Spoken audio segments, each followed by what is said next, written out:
नमस्कार.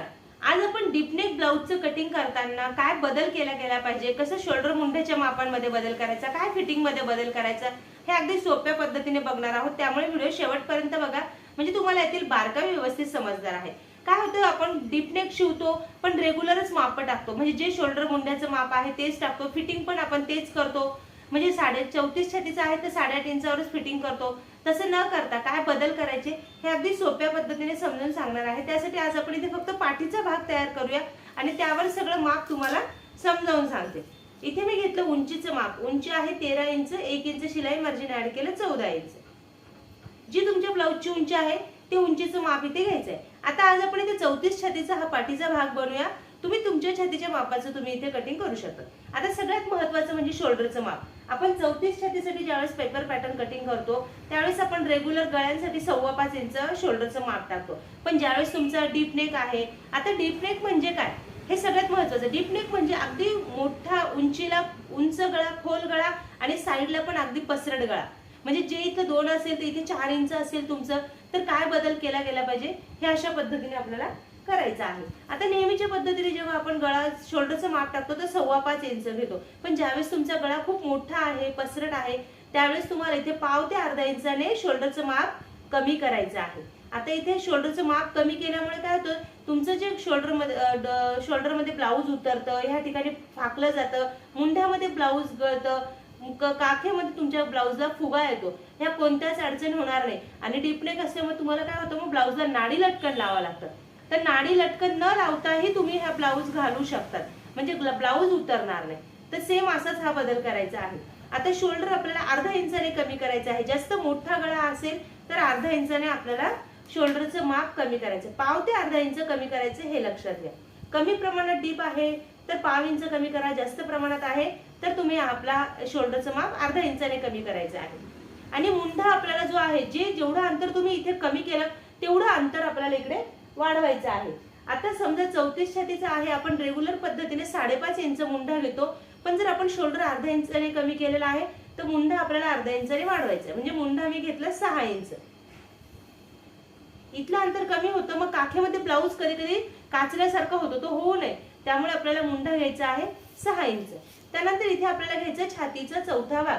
आता आपण हे 34 छातीचं बनवतोय, मग छातीचा चौथा भागाला 8.5 इंच आणि यात आपल्याला 2 इंच शिलाई मार्जिन ऍड करायचंय. कपडा कमी असेल तर तुम्ही शिलाई मार्जिन 1.5 इंच ऍड केलं तरी चालते, कारण आपण इथे शिलाईचं ज्या ब्लाऊजचं फिटिंग करणार आहोत तर फिटिंग करताना आपल्याला कपडा एवढा लागणार नाहीये. त्यामुळे तुम्ही इथे हे अंतर 2 इंच ऐवजी 1.5 इंच घेतलं तरी चालेल. त्यानंतर आपल्याला द्यायचा मुंढ्याचा. मुंढ्यातून आपल्याला जो आकार द्यायचा आहे मुंढ्याचा, तो कशा पद्धतीने द्यायचा, ह्या पॉइंट पासून आपल्याला इकडे बाहेरच्या बाजूला जे 1.5 इंचावर आपण मार्किंग करतो त्याऐवजी आपल्याला हे मार्किंग करायचं आहे 1.25 इंचावर. म्हणजे इथे काखेमध्ये ब्लाऊज तुमचा अगदी परफेक्ट बसतो आणि हे पॉइंट मॅच करत आपल्याला हा वरती हात जोडून घ्यायचा आहे. त्यानंतर आपल्याला गळाखोली घ्यायची. गळाखोली घेताना एक गोष्ट लक्षात ठेवा, जर तुम्हाला हे ब्लाऊजची शिवून झाल्यानंतर तयार शोल्डरची पट्टी छोटी हवी आहे तर गळाखोलीचं अंतर वाढून घ्यायचं. शोल्डरची पट्टी जर मोठी हवी आहे तर गळाखोलीचं अंतर आपल्याला कमी करायचं आहे, हे लक्षात घ्या. आता ज्यावेळेस आपण नेहमीच्या पद्धतीने ब्लाऊजचं कटिंग करतो तर गळाखोलीचं अंतर आपण 2.5 इंच घेतो, पण आता शोल्डरची पट्टी आपल्याला मीडियम हवी आहे तर हे गळाखोलीचं अंतर आणि आपण इकडे हे शोल्डरचं माप आपण अर्धा इंचाने कमी केलेलं आहे, ही पण गोष्ट लक्षात ठेवायची. मग त्यानुसार आपल्याला हे गळाखोलीचं अंतर आपण घेणार आहोत 1.25 इंच. हे अंतर जेवढं कमी केलं तेवढा ब्लाऊज इकडे खेचला जातो, म्हणजे तुम्हाला नाडी लटकन लावण्याची गरज पडत नाही. त्यानंतर ब्लाऊजच्या गळ्याची उंची. गळ्याची उंची आहे 11 इंच, अर्धा इंच शिलाई मार्जिन ऍड केलं 11.5 इंच. आता इथलं जे अंतर आहे हे जास्त पसरट आहे, लक्षात घ्या. इथलं अंतर आहे 3.5 इंच.